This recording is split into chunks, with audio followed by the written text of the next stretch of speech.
Mayank, my self शांति। तो friends चलिए आज हम चैप्टर 11 शुरू करते हैं। फ्रेंड्स ये चैप्टर थोड़ा लंबा है, तो मैं अगर ये आज कंप्लीट नहीं हो पाता है तो हम इसको नेक्स्ट पार्ट में कंप्लीट करेंगे। ओके, तो चलिए शुरू करते हैं। हमारा चैप्टर 11 है जंतुओं और पादप में परिवहन। परिवहन मतलब ट्रांसपोर्टेशन, या फिर यहाँ पर हम किस चीज़ का के बारे में जानेंगे। तो हमारे बॉडी में मतलब ब्लड का या फिर और अन्य पदार्थ है उनका सर्कुलेशन किस प्रकार होता है। ओके, तो सर्कुलेटरी सिस्टम के बारे में ही पढ़ना है हमको इसमें। परिवहन मतलब परिवहन तंत्र मतलब सर्कुलेटरी सिस्टम। ओके, तो फ्रेंड्स आप जानते हैं कि सभी जीवों को जिंदा रहने के लिए भोजन और जल और ऑक्सीजन की आवश्यकता होती है ना। और इन्हें सभी पदार्थों को मतलब ये जो पदार्थ है हमारे शरीर में उनको एक जगह से दूसरे जगह तक पहुंचाने के लिए किसकी ज़रूरत होती है। तो ऐसे अंग होते हैं जिनके मतलब हमारे जो अलग अलग अंग हैं उन तक पहुंचाना होता है इन सब भोज्य पदार्थों को, है ना। साथ ही साथ जो जीव जंतु हैं उनके शरीर में जो अपशिष्ट पदार्थ बनता है मतलब वेस्ट प्रोडक्ट जो बनते हैं उनका परिवहन भी उस स्थान तक किया जाता है जहाँ पर से उनको बाहर निकाला जा सके। तो क्या आप जानते हैं कि ये सब कैसे हो पाता है? तो चलिए देखते हैं। आज हम सर्कुलेटरी सिस्टम के बारे में ही पढ़ेंगे। तो मैं आपको एक डायग्राम दिखा रही हूँ। ये हमारा सर्कुलेटरी सिस्टम है, इसमें पूरा दिखाई नहीं दे रहा है, काफ़ी बड़ा है इसलिए, फिर भी आप देख लीजिए। ये जो डार्क दिख रहे हैं आपको, पेन कहाँ गया, सॉरी,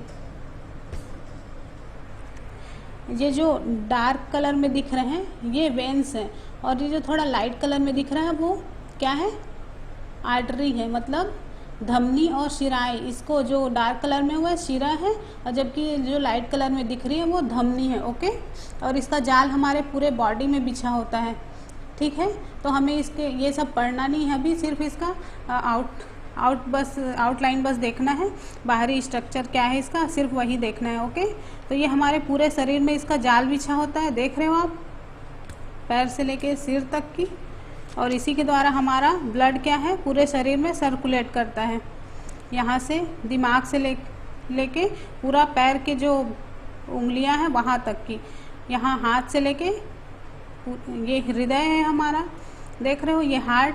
तो हमारे शरीर में जो हार्ट है और ये जो ब्लड कैपिलरीज हैं यही मिलकर क्या बनाती हैं, सर्कुलेटरी सिस्टम बनाती हैं। तो चलिए आगे देखते हैं क्या है। तो फ्रेंड्स आज हम परिसंचरण तंत्र के बारे में ही पढ़ेंगे। ओके, चलिए शुरू करते हैं। हृदय और रक्त वाहिनियां संयुक्त रूप से हमारे शरीर का परिसंचरण तंत्र बनाती हैं। ओके फ्रेंड्स, परिसंचरण तंत्र मतलब सर्कुलेटरी सिस्टम।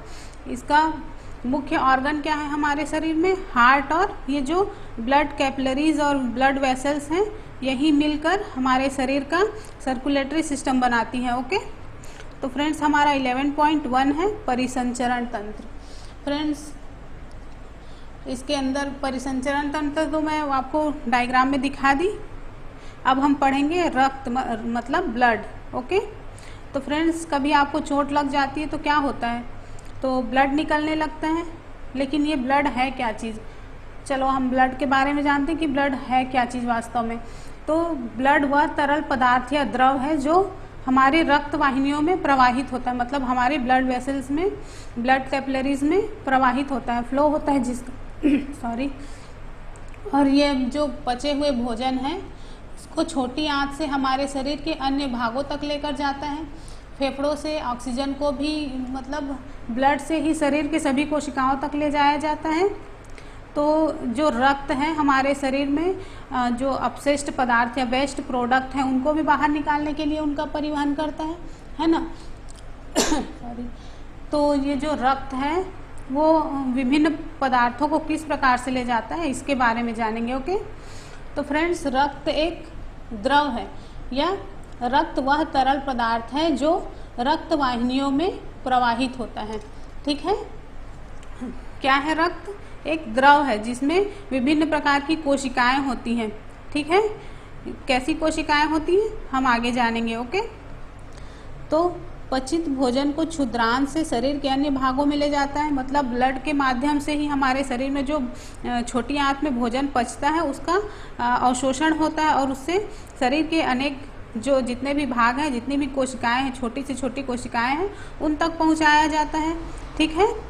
फेफड़ों से ऑक्सीजन को कोशिकाओं तक लेकर जाता है। जैसे मैंने पहले बताया आपको कि हमारे फेफड़ों में ऑक्सीजन ग्रहण करते हैं, तो ऑक्सीजन को ये छोटे जो कोशिकाएं हैं उन तक लेके जाता है और वहाँ के जो कार्बन डाइऑक्साइड युक्त जो ब्लड है उसको फिर से फेफड़ों तक शुद्धिकरण के लिए लेकर आता है। ओके, तो अपशिष्ट पदार्थ को बाहर निकालने के लिए उनका परिवहन करता है। फ्रेंड्स, हमारे शरीर में जो भी वेस्ट प्रोडक्ट बनते हैं जो कि हमारे लिए हानिकारक होते हैं, उनको निकालने का काम भी ब्लड के द्वारा ही होता है। ठीक है। अब हम जानेंगे कि ब्लड के घटक कौन कौन से हैं। जैसे हम क्लास 6 के चैप्टर 1 से ही पढ़ते आ रहे हैं। घटक मतलब हर चीज़, कोई भी एक सब्सटेंस है, कोई भी एक मटेरियल है, उसके वो छोटे छोटे घटकों से मिलकर बना होता है। तो देखते हैं ब्लड किन किन घटकों से मिलकर बना है। तो ब्लड जो है उसका तरल भाग प्लाज्मा कहलाता है। ओके, तो फ्रेंड्स आप लोग देख रहे हो कि ब्लड में जो सबसे अधिक पाया जाता है वो प्लाज्मा होता है। ओके, तो आपको बताना है कि प्लाज्मा कितने % तक होता है हमारे ब्लड में। ओके, तो रक्त में लाल रक्त कोशिकाएं आरबीसीज होती हैं जिनमें लाल वर्णक हीमोग्लोबिन उपस्थित होता है। ठीक है फ्रेंड्स, तो रक्त में एक प्रकार की कोशिका होती है जो कि लाल रक्त कोशिका कहलाती है और इन्हीं में एक पिगमेंट होता है जिसको हम हीमोग्लोबिन कहते हैं। और आप लोग जानते हो कि हीमोग्लोबिन के कारण ही हमारा ब्लड कैसा होता है, लाल कलर का दिखाई देता है। ठीक है। और हीमोग्लोबिन जो है ऑक्सीजन को अपने साथ मतलब ऑक्सीजन के परिवहन में सहायता करता है। ठीक है, क्योंकि इसकी ऑक्सीजन के साथ इसकी बंधुता बहुत अधिक होती है, इसकी कनेक्टिविटी जो है ऑक्सीजन के साथ काफ़ी अच्छी है, इसीलिए ये ऑक्सीजन को एक अंग से दूसरे अंग तक लेकर जाता है और अंततः सभी कोशिकाओं तक परिवहन करता है। मतलब जितने भी शरीर की कोशिकाएं हैं उन तक ऑक्सीजन को पहुंचाने का काम किसके द्वारा होता है, हीमोग्लोबिन के द्वारा ही होता है। ठीक है फ्रेंड्स, आप लोगों को पता है कि हीमोग्लोबिन की कमी होने पर शरीर की जो सभी कोशिकाएं हैं वो अपना काम ठीक से नहीं कर पाती, क्योंकि उनको ऑक्सीजन की कमी हो जाती है कोशिकाओं में। और आप लोग जानते हो कि ऑक्सीजन के बिना हमारा काम नहीं चल सकता, जैसे लास्ट चैप्टर में हमने पढ़ा है ना। तो हीमोग्लोबिन की उपस्थिति के कारण हमारा रक्त जो है लाल होता है। ओके, और रक्त में और कई प्रकार की कोशिकाएं होती हैं, जैसे कि रक्त में अन्य कोशिकाएं जिन्हें श्वेत रक्त कोशिकाएं या WBCs कहते हैं। ओके, तो ये जो WBCs हैं वो क्या करती हैं हमारे शरीर में, तो ये कोशिकाएं हमारे शरीर में जो रोगाणु मतलब जो बैक्टीरिया वगैरह पहुंच जाते हैं उनको नष्ट करने का काम करती हैं। मतलब हमारे शरीर में एंटीबॉडीज यहीं पर बनते हैं। ठीक है। अब फ्रेंड्स, रक्त में पट्टिकाणु या प्लेटलेट्स थक्का बनाने में सहायक होते हैं। आपको कभी चोट लग जाती है तो थोड़ी देर वहाँ पर ब्लड बहता है, फिर कुछ देर बाद वहाँ पर अपने आप ब्लड जो है जम जाता है ना, और जो ब्लड निकलना बंद हो जाता है। तो ये किस कारण से होता है, क्योंकि उसमें प्लेटलेट्स प्रेजेंट होते हैं ब्लड में।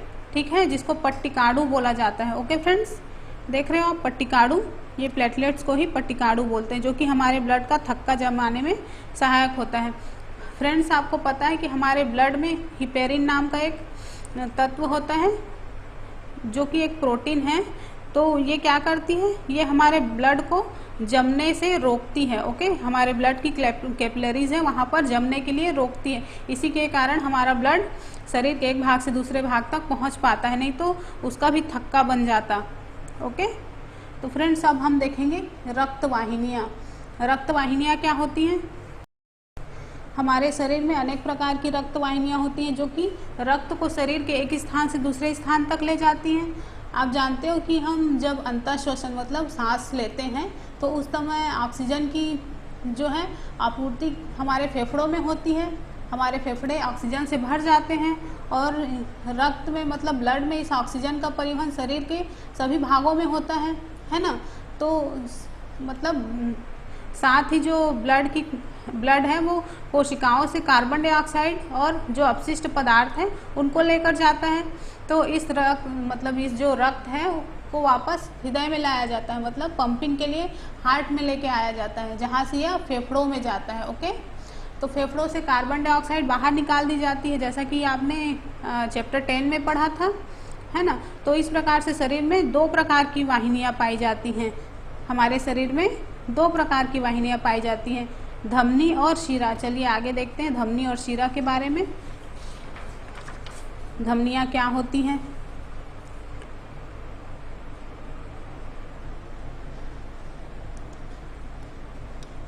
फ्रेंड्स देखते हैं धमनियाँ। हृदय से ऑक्सीजन समृद्ध रक्त को शरीर के सभी भागों में ले जाती है। इनकी भित्तियाँ मोटी और प्रत्यास्थ होती हैं। फ्रेंड्स हमारे शरीर में जो हृदय से मतलब हमारे हार्ट से ऑक्सीजन से भरा हुआ जो रक्त है, मतलब शुद्ध रक्त है, उसको शरीर के सभी भागों में कौन लेकर जाता है? तो ये धमनियाँ लेकर जाती हैं। और क्योंकि रक्त प्रवाह इनमें बहुत तेज़ी से होता है, इसमें ब्लड का फ्लो बहुत तेज़ होता है, इसलिए इस पर दाब भी अधिक होता है ना।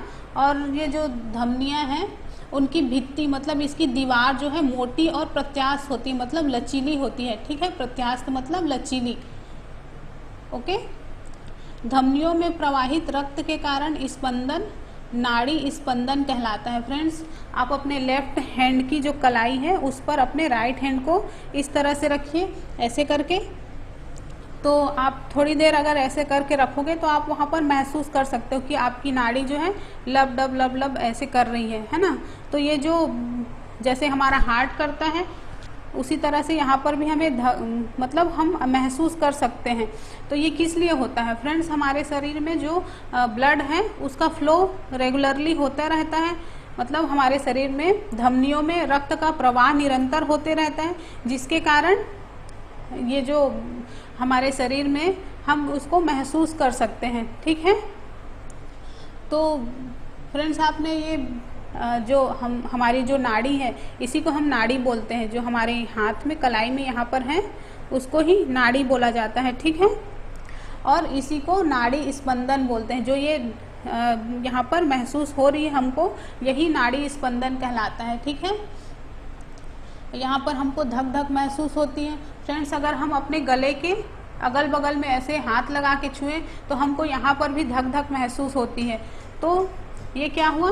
तो ये मतलब यही स्पंदन कहलाता है। ठीक है, और ये जो धमनियों में प्रवाहित हो रहे ब्लड हैं उसके कारण से होता है। ठीक है, तो फ्रेंड्स आप अपने हाथ को इस तरह से करके देखिए और गिनिए कि 1 मिनट में ये कितनी होती है, मतलब ये स्पंदन की दर कहलाती है। मतलब 1 मिनट में हमारी जो नाड़ी है वहाँ पर हमको जितनी धक धक सुनाई देगी, मतलब धक धक महसूस होगी, ये सुन तो नहीं सकते इसको, तो वो क्या कहलाएगी? वही हमारी स्पंदन दर कहलाएगी। फ्रेंड्स धमनियों, ये तो मैंने पढ़ लिया, प्रति मिनट स्पंदनों की संख्या स्पंदन दर कहलाती है। ओके, और ये मान लो कोई वयस्क व्यक्ति है या जो स्वस्थ हो पूरी तरह से, तो उसकी स्पंदन दर कितनी होगी? तो उसकी स्पंदन दर 72 से 80 स्पंदन प्रति मिनट, मतलब ये जो धक धक जो हो रही है वो 72 से 80 मिनट तक की होगी। ओके फ्रेंड्स, तो अगर हम कहीं से दौड़ते हुए आते हैं या फिर दौड़ा भागी वाली काम करते हैं तो ये जो स्पंदन है वो काफ़ी बढ़ जाता है। या कभी कभी हमें बुखार आती है, हमको बुखार हो जाता है, तो इस नाड़ी को अगर छुओगे तो स्पंदन दर उस समय बहुत बढ़ जाती है। डॉक्टर अगर हाथ को छुए तो आपका पता लगा सकते हैं। पहले के जो डॉक्टर हैं वो नाड़ी को छूकर ही पता लगाते थे, मतलब जो वैद्य वगैरह थे वो। ठीक है, तो वे रक्त वाहिनियाँ जो कार्बन डाइऑक्साइड समृद्ध, चलिए मैं शिरा के बारे में पढ़ते हैं। ये तो हो गया, धमनी के बारे में पढ़ लिया हम। अब हम शिरा के बारे में पढ़ेंगे कि शिराएं क्या होती हैं। ठीक है, चलिए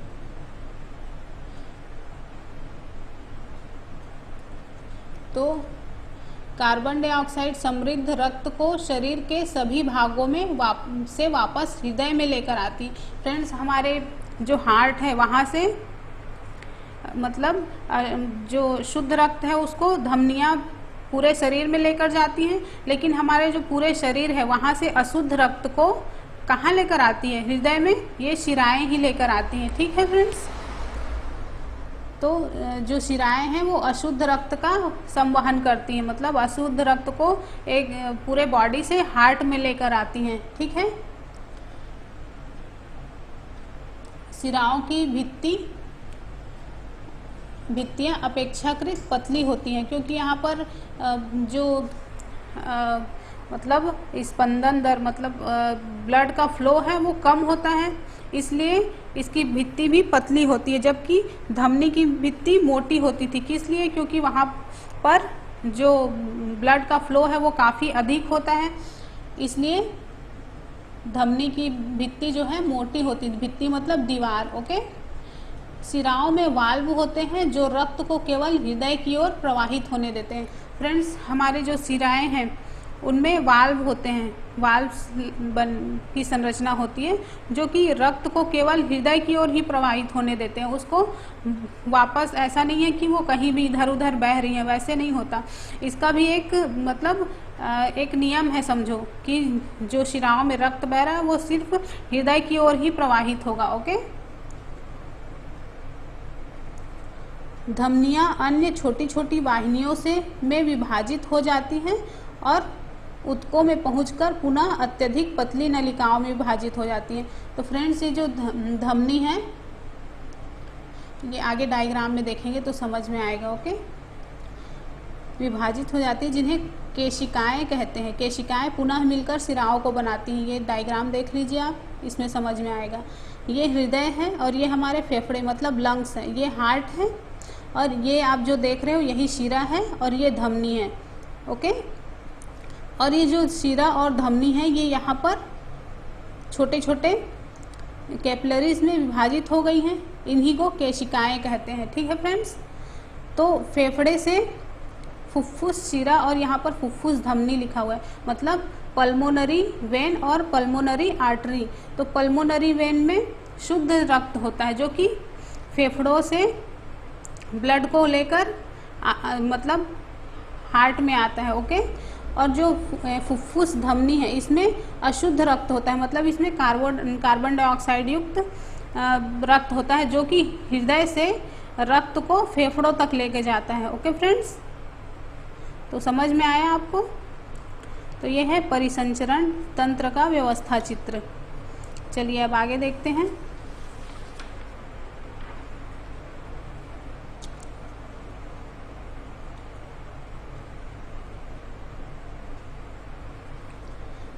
फुफ्फुस धमनी हृदय से कार्बन डाइऑक्साइड युक्त रक्त को फेफड़ों में ले जाता है और फुफ्फुस शिरा ऑक्सीजन युक्त रक्त को फेफड़ों से हृदय में लेकर आती है। ओके। अब हम जानेंगे हृदय के बारे में। हृदय मतलब हार्ट। हार्ट कैसा होता है और इसकी क्रियाविधि क्या होती है ये जानेंगे। तो फ्रेंड्स, हृदय वह अंग है जो रक्त द्वारा पदार्थों के परिवहन के लिए पंप के रूप में कार्य करता है। ठीक है। और यह निरंतर धड़कते रहता है। हृदय रक्त द्वारा पदार्थों के परिवहन के लिए पंप के रूप में कार्य करता है और यह निरंतर धड़कते रहता है। फ्रेंड्स, आपने कोई ऐसी मशीन देखी है या ऐसा पंप देखा है जो वर्षों तक बिना रुके, बिना बिगड़े या बिना खराब हुए लगातार चलते रहती है? तो ऐसा बिल्कुल संभव नहीं है, है ना। मतलब मानव ने आज तक ऐसा कोई पंप नहीं बनाया है जो कि निरंतर चलता रहे। फिर भी देखिए हमारा हृदय जो है जीवन पर्यंत, मतलब जब से हम पैदा होते हैं, जब से पैदा होते नहीं, जब से हम माँ के गर्भ में होते हैं तो तीसरे महीने से ही हमारी धड़कन शुरू हो जाती है। और इसको किससे सुना जाता है? तो जो सोनोग्राफी या अल्ट्रासाउंड कराया जाता है उससे बच्चों की धड़कन जो है वो सुनी जा सकती है। ठीक है। तो फ्रेंड्स, जब से हम माँ के गर्भ में होते हैं तब से जब तक हम जीवित रहते हैं, मतलब हमारी धड़कन बंद हो गई उस दिन तो हम गए, डेड हो गए, है ना। तो जब तक हमारी धड़कन चलते रहती है तब तक हम जीवित कहलाते हैं। ओके। और जिस दिन हमारी धड़कन बंद हो गई उस दिन हम क्या हैं? तो हृदय वक्ष गुहा में स्थित होता है। वक्ष गुहा मतलब जो हमारी फेफड़े हैं उसके अंदर जो लंग्स के बगल साइड में हमारा हृदय होता है, वक्ष गुहा बोलते हैं जिसको, वहाँ पर स्थित होता है। ठीक है। और इसका निचला थोड़ा बाईं ओर झुका हुआ होता है, हम डायग्राम में देखेंगे। ओके फ्रेंड्स, आप अपनी मुट्ठी बना लीजिए और मतलब महसूस कीजिए। तो हमारी मुट्ठी जितनी बड़ी होगी हमारा हार्ट लगभग उसी साइज का होता है, ठीक है। मतलब हमारा हार्ट जो है वो मुट्ठी के बराबर का होता है। ओके, यहाँ पर लिखा है माप लगभग मुट्ठी के बराबर का होता है। अब देखते हैं कि इसके मतलब क्या क्या इसके चैम्बर्स क्या है, इसकी संरचना किस प्रकार से है। फ्रेंड्स, अगर हमारे ब्लड में जो ऑक्सीजन युक्त रक्त है और जो कार्बन डाइऑक्साइड वाले रक्त है तो वो आपस में मिल जाए तो क्या होगा, तो ऐसी स्थिति ना बने, इसलिए जो हमारा हार्ट है वो 4 चैम्बर्स में बटा होता है, ठीक है। तो इसकी जो ऊपरी 2 चैम्बर हैं उसको क्या बोला जाता है, तो ऊपरी 2 चैम्बर हैं उसको आलिंद बोला जाता है। आलिंद मतलब आर्टरी, ऑरिकल बोला जाता है, ऑरिकल बोला जाता है। चलिए ये पढ़ लेते हैं। 4 कक्षों में बटा होता है। ऊपरी 2 कक्ष आलिंद कहलाते हैं। आलिंद मतलब ऑरिकल। ये जो आप देख रहे हो ये वाला भाग, ये हार्ट का चित्र है, दिखाई दे रहा है आपको, हार्ट का डायग्राम है। तो ये जो देख रहे हो ये ऊपरी ऑरिकल है और ये मतलब ये दायां ऑरिकल, ये बायां ऑरिकल मतलब आलिंद बोलते हैं जिसको, ये राइट है और ये लेफ्ट है। ओके, अब निचले 2 कक्ष निलय कहलाते हैं। मतलब ये वाला और ये वाला, ये दोनों भाग, ये बायां निलय और ये दायां निलय, मतलब राइट वेंट्रिकल और लेफ्ट वेंट्रिकल। ओके फ्रेंड्स, यहाँ पर आप देख रहे हो ये महाधमनी और ये महाशिरा, मतलब आर्टरी और वेन्स। ये क्या है, फुफ्फुस धमनी और ये फुफ्फुस शिरा। हमने ऊपर पढ़ा फुफ्फुस धमनी में अशुद्ध रक्त बहता है जबकि फुफ्फुस शिरा में शुद्ध रक्त। तो ये कहाँ जाके मिलते हैं, तो ये यहाँ से अशुद्ध रक्त को फेफड़ों में लेके जाते हैं जिसको फुफ्फुस धमनी या पल्मोनरी आर्टरी बोला जाता है। और ये जो फुफ्फुस शिरा है, ये जो यहाँ पर खुल रही है आप देख रहे हो, ये यहाँ से जाकर यहाँ पर खुल रही है, तो ये ऑक्सीजनेटेड ब्लड को हार्ट में लेके आता है, ठीक है। और कक्षों के बीच में दीवार होती है, ये आप जो देख रहे हो ये एक दीवार है, ठीक है। और यहाँ पर ये जो है वाल्व है, ये दोनों वाल्व है यहाँ पर, मतलब शुद्ध रक्त और अशुद्ध रक्त को अलग अलग रखने के लिए ये जो वाल्व है वो होता है, ठीक है। तो इसके खुलने और बंद होने से ही हमारे शरीर में ब्लड का परिवहन होता है, ठीक है। तो आप देख रहे हो ये मानव हृदय काट।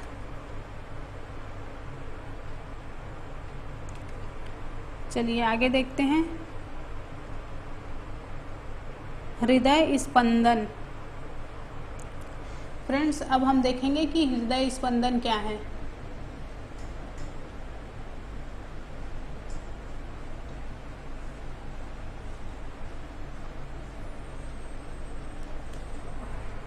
हृदय के कक्ष की भित्तियां पेशियों की बनी होती है। इसके लय, बद्ध संकुचन और विश्रांति दोनों मिलकर हृदय स्पंद या हार्ट बीट कहलाते हैं, ठीक है। तो फ्रेंड्स, हृदय की जो कक्ष है मतलब जो चैम्बर्स हैं वो भित्तियों की बनी होती है। भित्ति जो है वो पेशियों की बनी होती है। पेशियों मतलब मसल्स, और इसको हम अनैच्छिक पेशी बोलते हैं, जिसमें संकुचन अपने आप से होता है, हमारी इच्छा से संकुचन नहीं होता। इसके बारे में मतलब जो पेशियां हैं उस वाले चैप्टर में देखेंगे। तो ये जो पेशियां हैं वो लयबद्ध रूप से संकुचन और विश्रांति करती हैं, मतलब एक रिदम के साथ उसमें संकुचन होता है, मतलब वो सिकुड़ती हैं, और विश्रांति मतलब फैलती हैं, ठीक है। तो ये जो लयबद्ध संकुचन है उसके बाद होने वाली विश्रांति दोनों मिलकर हृदय स्पंदन या हार्ट बीट कहलाता है, ठीक है फ्रेंड्स। तो याद रखिए कि जो हृदय का स्पंदन है वो जीवन के हर क्षण में होता रहता है। यदि आप अपने चेस्ट के बाईं ओर हाथ रखेंगे तो अपने हृदय के स्पंदन मतलब हृदय के धड़कन को महसूस कर सकते हैं। और फ्रेंड्स, आपको पता है कि जो डॉक्टर्स है वो हृदय के स्पंदन को मापने के लिए स्टेथोस्कोप का यूज़ करते हैं, ठीक है। ये देख रहे हो आप डायग्राम, हृदय स्पंद को मापने के लिए स्टेथोस्कोप यंत्र का उपयोग करते हैं। तो जो डॉक्टर हैं वो किसी भी रोगी के यहाँ पर हार्ट के पास स्टेथोस्कोप का जो ये डायाफ्राम, ये जो चेस्ट पीस है, इसको चेस्ट पे लगाते हैं और यहाँ ये दोनों जो लीड है इसकी श्रोतिका कहलाती है, इसको अपने कान में लगाते हैं और हृदय की धड़कन को सुनने का प्रयास करते हैं। तो ये जो स्टेथोस्कोप है उसका उपयोग हृदय की स्पंदन की ध्वनि को, मतलब उसका जो साउंड है उसको बढ़ाने के लिए, उसको आवर्धित करने की युक्ति के रूप में यूज़ किया जाता है। ठीक है, ये जो स्टेथोस्कोप है इसका ये चेस्ट पीस है, तो ये बहुत ही संवेदनशील होता है, मतलब इसको आप उंगली से भी टच करोगे तो ये सुनाई देता है उसको। तो इसके बीच में ये जो भाग है उसको डायाफ्राम बोला जाता है और दूसरे सिरे पर इसके श्रोतिका या ईयर पीस लगे होते हैं जो कि एक पतली नली के साथ जुड़े होते हैं। ठीक है, तो फ्रेंड्स जो डॉक्टर हैं वो इस स्टेथोस्कोप को, चेस्ट पीस को हृदय के पास रखकर ये जो कान में लीड है उसको लगाकर अपने हार्ट की ध्वनि का, मतलब उसको सुनने का प्रयास करते हैं, जिससे आपकी हृदय की जो गति है उसके बारे में उनको जानने में सहायता मिलती है। ठीक है फ्रेंड्स, तो अब हम आगे देखेंगे कि जो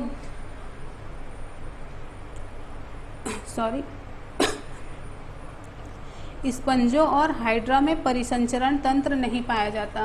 फ्रेंड्स आप लोगों को पता है कि जो स्पंज है, मतलब एक कोश की जीव है, या जो हाइड्रा और स्पंज है उनमें परिसंचरण तंत्र विकसित नहीं होता है। वो जल में रहते हैं और जल के द्वारा उनके शरीर में जो छिद्र होता है तो जल वहाँ से उनके शरीर में घुसता है और फिर उसके साथ जो भोज्य पदार्थ होते हैं उनको वो ग्रहण कर लेते हैं और उनके जो शरीर में छिद्र हैं उन्हीं के द्वारा ही ये उनके शरीर में ऑक्सीजन की आपूर्ति होती है। और जब जल उनके शरीर से बाहर निकलता है तो कार्बन डाइऑक्साइड और जो अपशिष्ट पदार्थ है उनको अपने साथ बाहर लेके जाता है। ठीक है, और उनके जो परिसंचरण के लिए उनमें रक्त, मतलब उनके में ब्लड नहीं पाया जाता। आपको पता है कि हाइड्रा में ब्लड नहीं होता है ना, तो इसीलिए उनके परिसंचरण के लिए उनको ब्लड की ज़रूरत नहीं होती। ठीक है,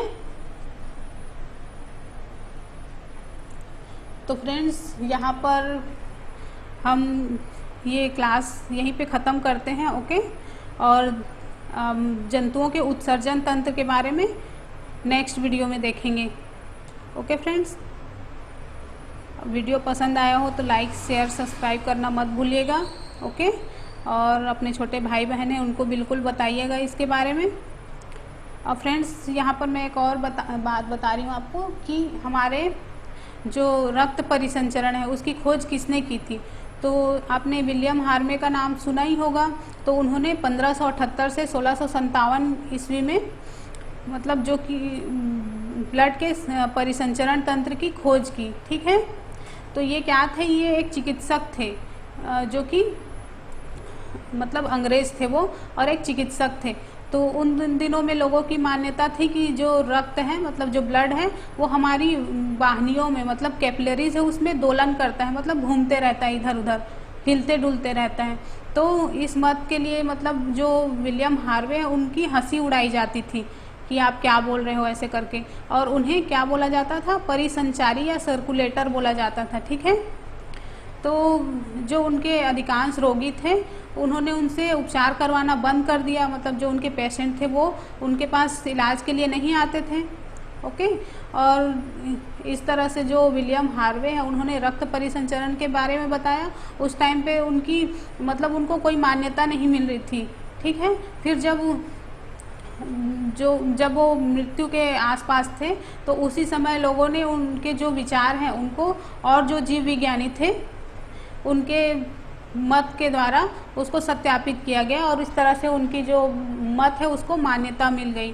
ठीक है, तो विलियम हार्वे ने 1578 से 1657 ईस्वी में रक्त के परिसंचरण की खोज की थी। ठीक है फ्रेंड्स, तो मिलते हैं नेक्स्ट वीडियो में। Okay, bye bye.